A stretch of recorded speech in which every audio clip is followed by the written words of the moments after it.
오늘은 생명과 복을 선택하라 라는 말씀으로 저희들이 묵상하겠습니다. 사람은 태어나서 죽을 때까지 선택하며 살아갑니다. 내가 무엇을 선택하느냐에 따라서 생명을 얻게 되고 복을 얻게 됩니다. 오늘 본문 말씀 신명기는 모세의 설교입니다. 하나님께서 모세에게 주신 사역은 애굽에 살고 있는 이스라엘 백성들을 가나안 땅까지 인도하는 사역이었어요. 그 40년 동안 인도하는 사역이고, 이제 가나안 땅에 들어가기 직전에 그동안 하나님께서 베풀어 주신 그 말씀들을 정리하여 이스라엘 백성들에게 말씀하신 말씀이 오늘 저희들이 읽었던 말씀들입니다. 바로 모세의 설교죠. 그리고는 하나님께서 이스라엘 백성들을 가나안 땅에 들어가게 하십니다. 그런데 모세를 통하여 주시는 교훈이, 주님께서는 우리 앞에 생명과 사망, 또 복과 저주를 배설해 놓았는데 우리가 선택하며 살아가라는 거예요. 선택하는데 무엇을 선택하느냐? 바로 생명을 선택하라. 생명을 선택하는 것이 바로 복이라는 거죠. 그래서 한 구절 19절 말씀입니다. 읽겠습니다. 내가 오늘 하늘과 땅을 불러 너희에게 증거를 삼노라. 내가 생명과 사망과 복과 저주를 너 앞에 두었은즉 너와 너 자손이 살기 위하여 생명을 택하고. 아멘. 주님께서는 우리에게 자유의 의지를 주셨어요. 그래서 우리는 순간순간 선택하며 살아가는데, 선택을 잘못하게 되면은 고통이 돼요. 그런데 선택을 잘하게 되면은 그것이 바로 복이라는 겁니다. 그렇다면 우리가 살아가는데 무엇을 선택해야 되겠는가 하는 겁니다. 이 성경은 생명을 선택하라. 생명을 선택하라. 그러면 생명을 선택하는 것이 무엇이냐? 오늘 두 가지만 묵상하도록 하겠어요. 첫째로는 생명 되시는 예수 그리스도를 선택해야 된다는 겁니다. 생명 되시는 예수 그리스도를 믿어야 된다는 거예요. 우리가 살아가는데 지식도 필요합니다. 또 재물도 필요합니다. 명예도 필요합니다. 건강도 필요해요. 그런데 성경은 그것보다도 생명을 선택하라 하고 우리에게 말씀하고 있는 거죠. 그렇다면 그 생명이 어디에 있느냐? 요한일서 5장 12절에 있다는 거예요. 요한일서 5장 12절 함께 읽겠습니다. 아들이 있는 자에게는 생명이 있고 하나님의 아들이 없는 자에게는 생명이 없느니라. 아멘. 하나님께서는 꼭 필요한 생명을 어디에 두었다는 거예요? 하나님의 아들 예수 그리스도 안에 두었다는 겁니다. 그래서 예수님 안에 생명이 있다는 겁니다. 이 땅에 많은 위인들이 있잖아요. 위대한 사람들이 있어요. 그런 위대한 사람들 속에 생명이 있는 게 아니고 하나님의 아들 예수 그리스도 안에 생명이 있다는 겁니다. 그러니까 우리가 예수님을 믿고 그분을 내 삶에, 내 마음에 모셔드림으로써 내 안에 생명이 있다는 거예요. 우리가 예수님을 부인하게 되면은 내 안에 생명이 없는 거예요. 그래서 성경에서 가르치는 교훈은 생명을 가지신 예수 그리스도를 믿어라. 그렇게 되면은 너희 안에 생명이 있게 된다 하는 것을 성경 우리에게 말씀하고 있습니다. 성경 보시면은 맨 마지막 성경이 뭡니까? 요한계시록이죠. 요한계시록이 보면은 대환란에 관해서 설명을 하고 있어요. 대환란은 바로 하나님께서 심판하시는 그런 때입니다. 그래서 성도들은 대환란이 오기 전에 휴거가 된다고 제가 말씀드렸어요. 일단 성도들이 휴거되고 나면은 적 그리스도가 출현하게 됩니다. 지금도 적 그리스도가 있지만은 막는 자가 있어서 지금 세상에 드러내지 못하고 있어요.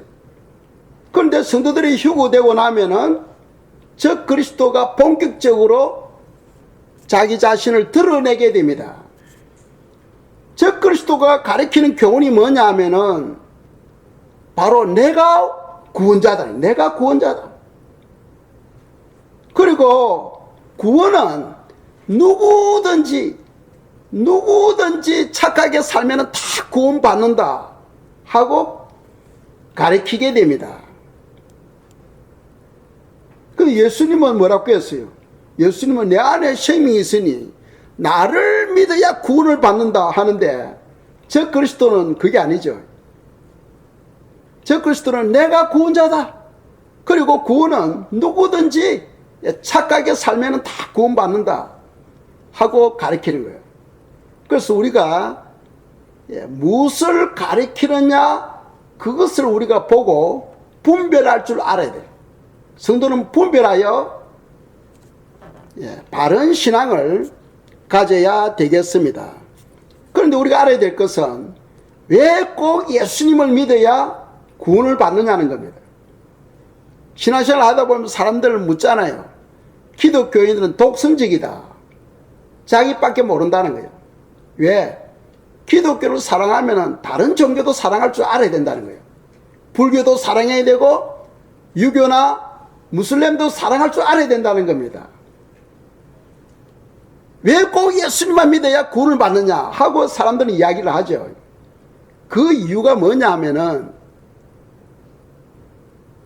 우리에게는 죄 문제가 있어요. 이 죄 문제를 해결해 주신 분은 오직 예수 그리스도밖에 없다는 거예요. 하나님이 사람의 몸을 입고 이 땅에 오셨고 우리 죄짐을 지시고 나무에 매달려서 우리 죄를 속량해 주셨기 때문입니다. 모하메트라든지 공자라든지 석가모니라든지 어떤 사람도 우리 죄 문제를 다루지 않았어요. 그런데 오직 예수 그리스도만이 우리 죄 문제를 해결해 주신 분입니다. 죄 문제가 해결되지 아니하면은 하나님의 나라에 들어갈 수가 없는 거죠. 왜? 하나님은 지극히 거룩하신 분이니까 하나님은 죄를 제일 미워해요. 죄를 싫어합니다. 그래서 우리가 죄 문제를 해결해야 되고 죄 문제를 해결하실 수 있는 유일한 분은 오직 예수 그리스도밖에 없다.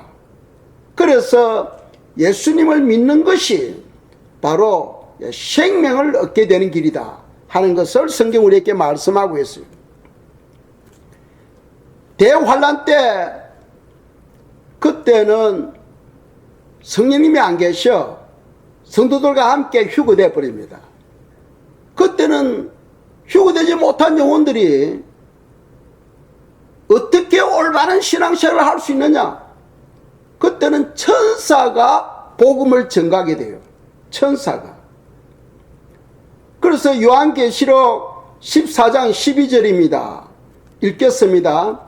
성도들의 인내가 여기 있나니 그들은 하나님의 계명과 예수에 대한 믿음을 지키는 자 아니라. 아멘. 천사가 복음을 선포하는데 두 가지를 말씀하죠. 첫째로는 하나님의 계명을 지키는 것이다. 하나님의 계명이 바로 하나님의 말씀이죠. 하나님의 말씀을 받고 그 말씀을 따라 살아가는 것이 바로 성도라는 거죠. 두 번째로는 예수 그리스도를 믿는 것이다. 예수 그리스도를 믿는 것이다. 그래서 예수 그리스도를 믿어야 우리가 말씀을 지킬 수 있어요. 왜 그러냐 하면은 예수님을 믿어야 예수님이 우리에게 무엇을 보내주신다? 성령을 보내주신다. 성령님의 도우심이 있어야 우리가 하나님의 말씀을 순종할 수 있습니다. 성령님의 도우심이 없이는 하나님의 말씀을 순종할 수 없어요. 그래서 성도는 늘 성령님을 의지하고 성령님과 동행하기 위해서 우리가 말씀과 기도가 필요하다 하는 겁니다. 그래서 천사가 성도들에게 꼭 필요한 부분이 무엇이냐? 바로 예수님을 믿는 것이요. 두 번째로는 하나님의 말씀을 지키는 것이다 하고 선포하고 있는 거죠. 그래서 성도는 생명 되시는 예수 그리스도를 꼭 믿어야 된다. 예수님 안에 생명이 있고 예수님으로부터 떠나면은 모든 구원은 다 끝나버립니다. 모든 구원은 다 끝나버려요. 두 번째로 우리가 생명을 얻는 것은 생명의 말씀을 가까이 하는 거예요. 생명의 말씀을 가까이 하는 것. 이게 중요해요. 왜 그러냐 하면은 여전히 사단이 활동하고 있죠. 사단이 활동하고 있기 때문에 우리가 사단에게 미혹되지 않기 위해서는 생명의 말씀을 우리가 가까이 해야 되는 거예요. 이 말씀에 보면은 성도가 어떻게 살아야 되는가 하는 방법이 다 기록되어 있어요. 또 사단으로부터 미혹되지 않는 그 길을 다 기록하고 있어요. 그래서 성도는 말씀을 가까이 하며 살아야 된다는 겁니다. 누가복음 10장에 보면은 마르다와 마리아 이야기가 나오죠. 그래서 마르다가 예수님 일행을 자기 집에 초청을 했어요. 그 예수님과 또 12 제자들 그리고 또 다른 사람들 그 집에 손님으로 초청을 받았습니다. 그러니까 그 집 주인은 얼마나 바쁘겠습니까? 손님을 초대했으니까 무엇을 준비해야 됩니까? 잔치집에는 먹을 것이 있어야 돼. 먹을 것이 없으면 썰렁하잖아요. 그래서 마르다가 부엌에서 열심히 음식을 준비합니다. 막 땀이 흐르는 거예요. 준비하는데 도저히 혼자서 그걸 일을 감당을 못 하겠는 거예요. 자기 동생 마리아가 도와줘야 되는데 마리아는 무엇을 하고 있느냐 보니까 예수님 앞에 앉아서 예수님의 말씀을 듣고 있는 거예요. 그래서 마르다가 예수님께 요청을 합니다. 주님, 지금 제가 엄청나게 바쁘거든요. 그러니까 제발 좀 동생 좀 몇 개 보내주세요. 나를 좀 도와주도록. 그때 주님께서 뭐라고 말씀하시냐면은 누가복음 10장을 읽겠습니다. 41절 42절입니다. 읽겠어요. 주께서 대답하여 이르시되 마르다야 마르다야 너가 많은 일로 염려하고 근심하나 몇 가지만 하든지 혹은 한 가지만이라도 족하니라. 마리아는 이 좋은 편을 택하였으니 빼앗기지 아니하리라 하시니라. 아멘. 자, 손님을 모셔놓고 음식을 대접하는 것, 또 말씀을 듣는 것, 어느 것이 더 중요합니까?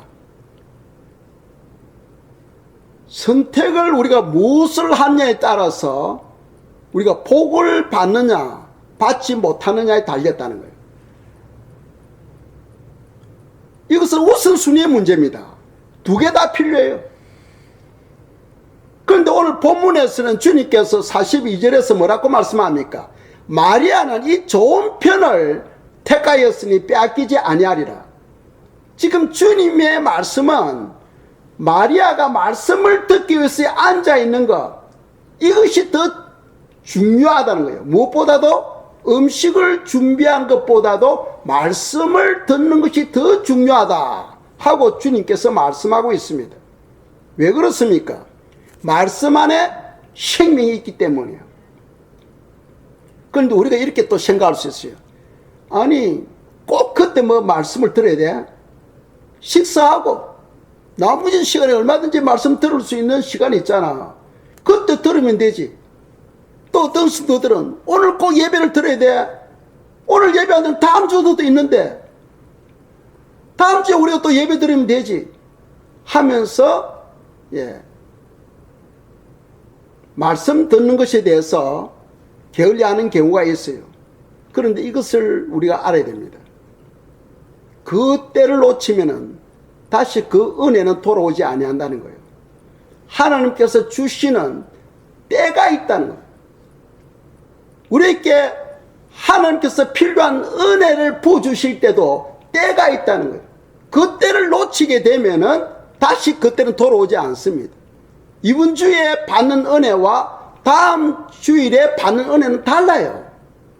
다릅니다. 그러니까 우리는 그 때를 놓치지 않고 그때 그 시간에 주어지는 그 은혜를 받아야 되는 거예요.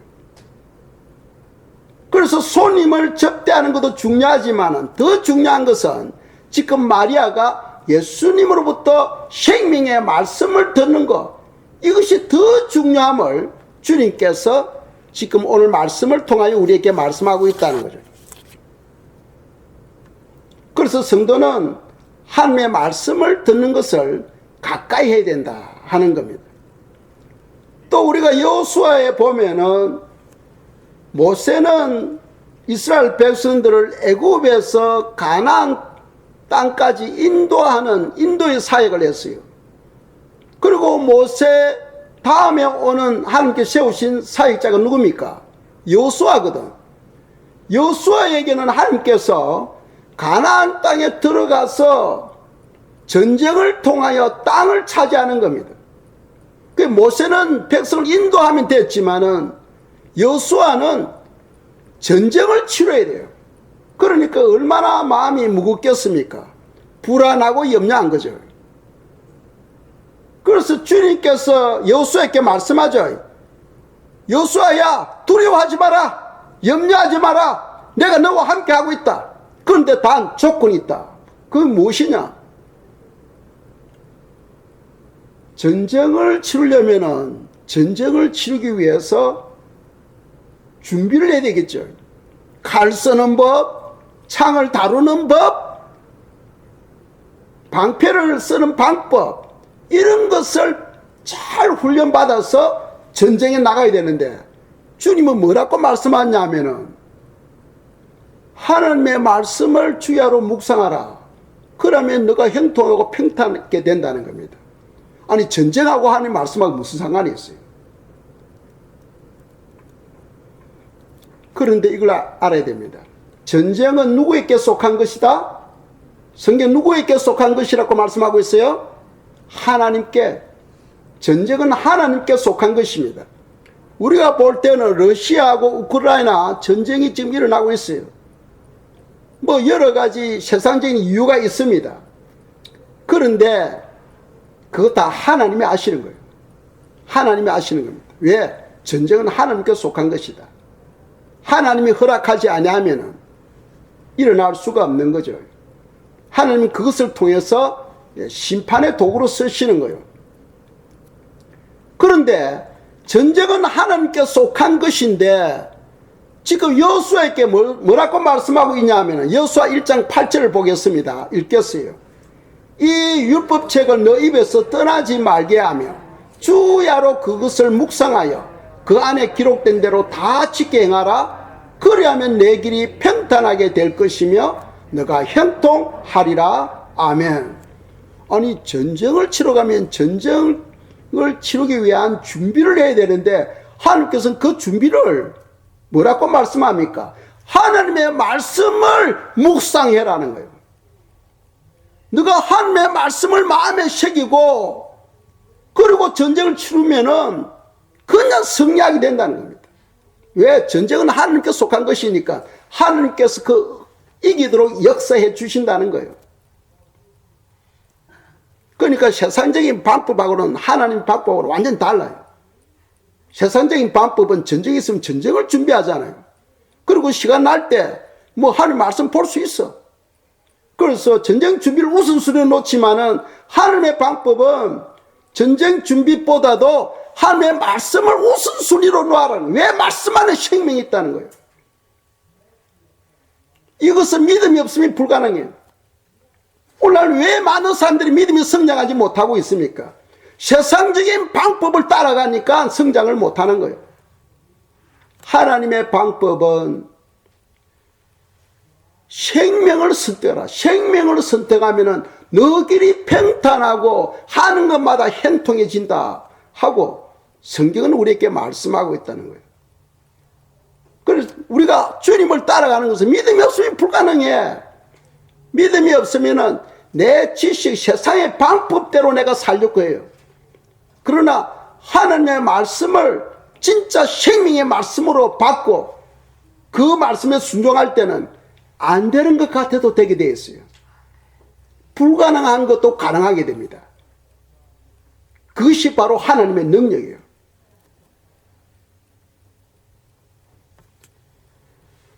오늘 이후로 우리 성도님들은 말씀을 가까이 하는 그런 삶이 되기를 축복합니다.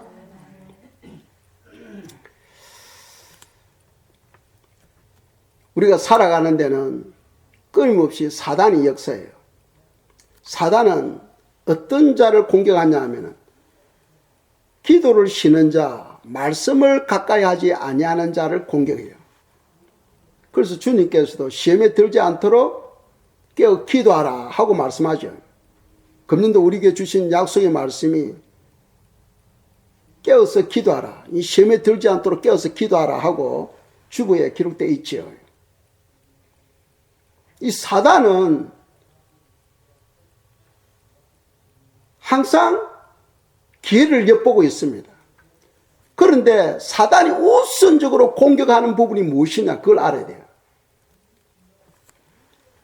예수님의 가장 핵심적인 사역이 무엇입니까? 그걸 알면 우리가 사단의 방법을 알 수 있잖아요. 예수님의 사역의 가장 핵심적인 부분이 바로 베드로에게 말했어요. 반석 위에 내 교회를 세우라. 그렇죠. 반석 위에 내 교회를 세우라. 예수님의 사역은 7개 금초대 사역을 운행하시면서 교회를 돌보는 사역입니다. 예수님의 가장 핵심적인 사역은 교회 사역이에요. 그래서 이 교회의 주인은 바로 예수님이시고 예수님이 핏값을 주고 이 교회를 사신 거예요. 그래서 예수님의 사역은 핵심은 바로 교회를 세우는 겁니다. 그렇다면 그 반대로 생각하면 되겠죠. 사단의 사역은 무엇입니까? 교회를 무너뜨리는 거. 그러니까 목자를 치면은 양들은 흩어지게 되어 있어요. 그러니까 사단의 사역은 교회를 무너뜨리는 거예요. 교회를 무너뜨리려면 어떻게 합니까? 목자를 치면 돼. 그래서 여러분들이 신앙생활을 하는데 교회를 비난하고 교회 설교를 비난하는 거, 그거는 바로 사단의 종로로 하는 거예요. 사단의 종로로 하는 거예요. 이거는 가장 기본적이니까 제가 말씀드린 거예요. 이 기본적인 이걸 모르면은 쉽게 그냥 넘어져 버리는 거예요. 사단이 가장 어떤 적으로 공격하는 부분이 뭐냐 하면은 교회를 비난하고, 교회를 비난하는 것이 바로 목사 사역을 비난하고 목사 설교를 비난하는 거예요. 우리가 그런 곳에 서 있으면은 바로 사단의 종로로 하는 거죠. 예수님께서 제자들에게 이런 말씀하십니다. 내가 장로들에게 잡혀서 고난을 받고 죽고 그리고 3일 만에 내가 다시 살아나리라 하니까 베드로가 딱 듣고는 주님 그럴 수 없습니다. 저희들이 보호해 드리겠습니다 하면서 예수님을 굳게 붙들고는 항변했다 하고 성경은 말씀해요. 그때 예수님이 뭐라고 말씀합니까? 사단아 내 뒤로 물러가라 하죠. 베드로가 사단이 아니고 사단은 약한 자를 사용하는 거예요. 약한 자를 사용하는 거예요. 그래서 베드로 마음을 미혹시켜서 하나님의 뜻을 이루지 못하게 하는 거죠. 그래서 주님께서 그 자리에서 바로 명령하시면 사단아 내 뒤로 물러가라. 그 우리가 잠시 깨어있지 못하면은 베드로처럼 사단의 종로로도 할 수가 있는 거예요. 그걸 우리가 무서워해야 됩니다. 그걸 무서워해야 돼요. 그런데 우리가 성경을 쭉 읽어보면은 주로 어떤 사람들이 사단의 종로로도 하느냐? 아예 성경을 모르면 괜찮아. 그러니까 예수님 당시에도 보면은 순수한 백성들은 다 예수님을 믿고 세례 요한도 믿고 했어요. 그런데 어떤 사람들이 주로 반기를 들었습니까? 성경을 조금 안다는 그런 사람들이 반기를 들어요. 하나님께서 이스라엘 백성들에게 많은 선지자들을 보내는데 그 선지자들을 누가 다 죽입니까? 성경을 조금 안다는 성경 지도자들이 다 죽여요. 바리새인들, 서기관들, 종교 지도자들이 하나님이 보내는 선지자들마다 다 죽입니다. 또 예수님께서 이 땅에 오셨을 때 누가 따라다니면서 예수님을 부인합니까? 종교 지도자들이. 누가 예수님을 십자가에 못 박아 죽게 합니까? 종교 지도자들이. 그러니까 우리가 신앙생활 하는데 이 중요해야 돼요. 아주 조심해야 됩니다. 우리가 성경을 조금 아는 거, 이게 마치 다 아는 걸로 착각해 버려요. 우리가 조금 아는 이거 너무나 작은 지식이에요. 너무나 작은 지식입니다. 그래서 우리가 아이들 보면은 아이들 뭐 팽이 치고 뭐 카드 놀이하고 우리는 그런 걸 잘 몰라. 그럼 애들은 그것이 마치 다 아는 걸로 착각해 버려요. 그래서 우리 아빠는 이런 것도 몰라 합니다. 근데 이제 크면 클수록 배우면 배울수록 우리 아빠 진짜 훌륭해요. 아빠 이거는 어떻게 해야 돼요? 하면서 좀 물어오잖아요. 그래서 우리가 배우면 배울수록 머리가 수그러져. 중학교, 고등학교, 대학교 나오면은 어느 정도 잘 아는 걸로 착각해 버려. 그런데 대학원 박사과정을 공부하게 되면은 자기가 알고 있는 그 지식이 너무나 조그마한 지식이었다는 걸 깨닫게 돼요. 그러면서 현재 내가 알고 있는 그 지식도 틀릴 수 있다 하는 것을 깨닫게 되고 고개를 숙이게 됩니다. 고개를 숙이게 돼요.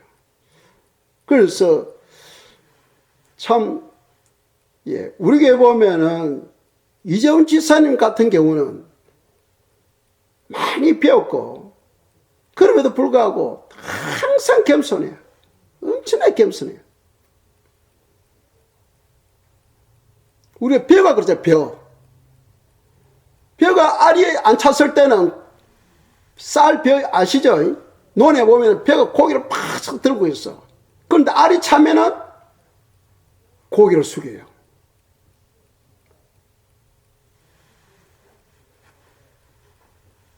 그래서 예수님께서 뭐라고 말씀하시냐면은 나는 마음이 온유하고 겸손하니 내게 와서 배우라 했어요. 우리가 배우는 그 마음의 중심이 되어 있어야 돼요. 그게 뭡니까? 겸손하고 온유한 거예요. 그런데 신앙을 잘못하게 되면은 조그마한 그 지식이 마치 다 아는 걸로 착각해 버려서 자기 자신도 모르게 마음이 높아져 버려요. 그래서 조금 안다는 그것이 다 예수님을 그냥 십자가에 못 박게 되고 하나님이 보내신 그 선지자들 다 죽입니다. 아주 위험하죠. 우리는 알면 알수록 무엇을 낮춰야 되냐면 항상 겸손한 자세. 항상 겸손한. 그래서 주님께서 나는 마음이 온유하고 겸손하니 내게 와서 배우라. 신앙의 가장 어떤 성장의 그 기준이 무엇이냐면은 온유하고 겸손해지는 거예요. 온유하고 겸손해지는 거예요. 그런 사람은 절대로 교회를 비난하지 않습니다. 왜? 교회를 비난하는 것 자체가 바로 뭐다? 사단의 종로릇 하기 때문이에요. 그래서 때로는 내가 이해가 안 될 때도 있지만은 때가 되면 하나님께서 반드시 이해시키신다 하는 것을 생각하시고, 또 두 번째로 성도들이 말씀을 가까이 함으로써 배워야 될 것이 무엇이냐 하면은 성도들을 서로 존중하는 거예요. 성도들을 서로 존중하는 거예요. 다윗은 시편 16편 3절에 보시면은 땅에 거하는 성도들은 존귀한 자다. 왜? 예수님의 피값을 주고 저희들을 사셔서 하나님의 자녀로 삼아주신 거예요. 그러니까 여러분들 한 사람 한 사람 아주 존귀한 자들입니다. 너무 존귀한 자들.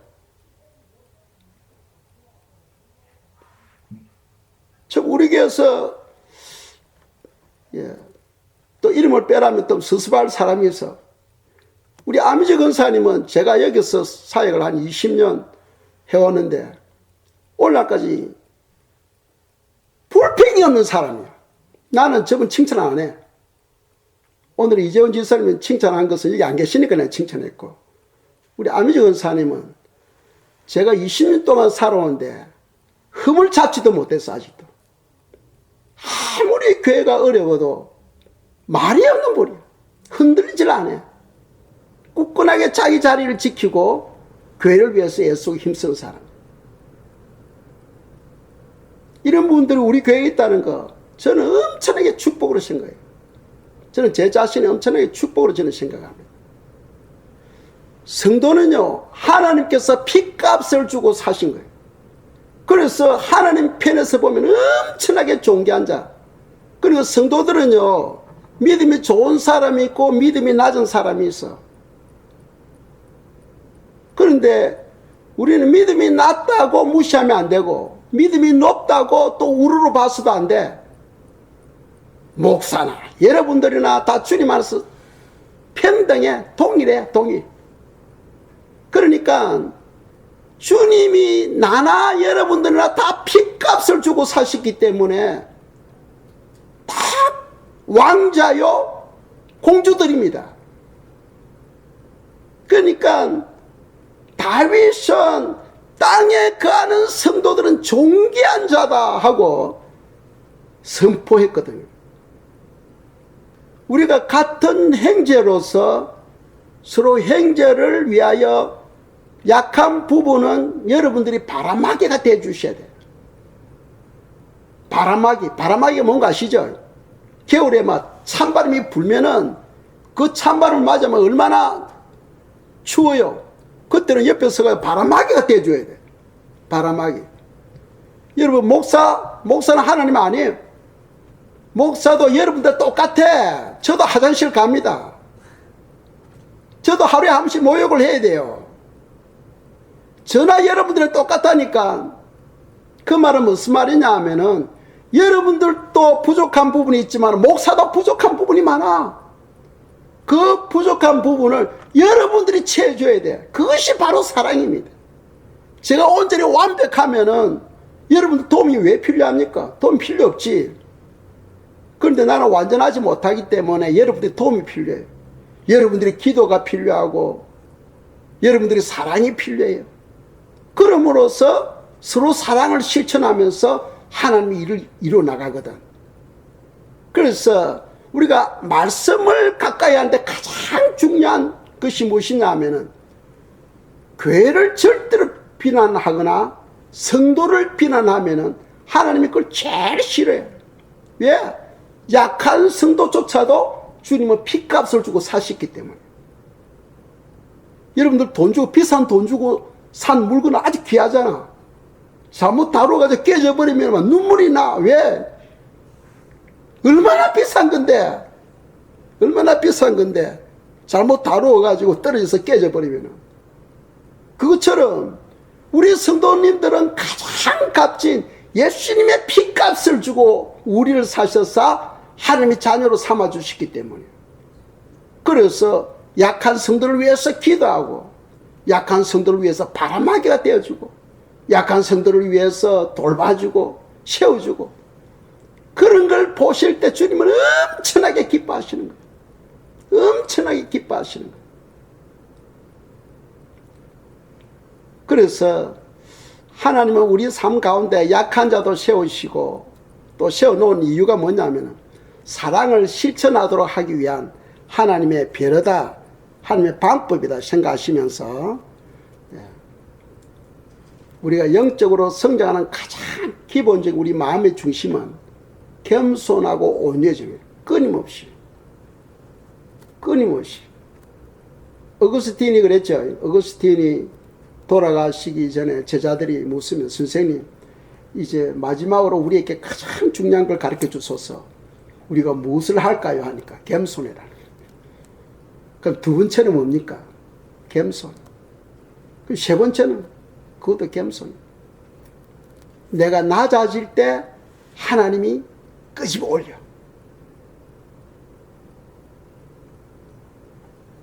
내가 높은 채 할 때 하나님은 그냥 눌러버려요. 하나님 눌러버려요. 우리 성도님들은 하나님으로부터 인정받는, 하나님으로부터 사랑받는, 하나님의 귀한 존재가 되시기를 주님의 이름으로 축복합니다. 이 시간 저희들이 기도할 것은, 이 시간 저희들이 눈을 감고 한번 여러분 주님의 그 임재를 생각하면서, 내가 오늘까지 살아오면서 혹시 교회를 비난한 적은 없는지, 교회를 비난하는 것이 곧 사역자를 비난하는 거죠. 그리고 또 성도를 비난한 적은 없는지 한번 우리 자신을 생각하는 그런 시간을 갖도록 하겠습니다.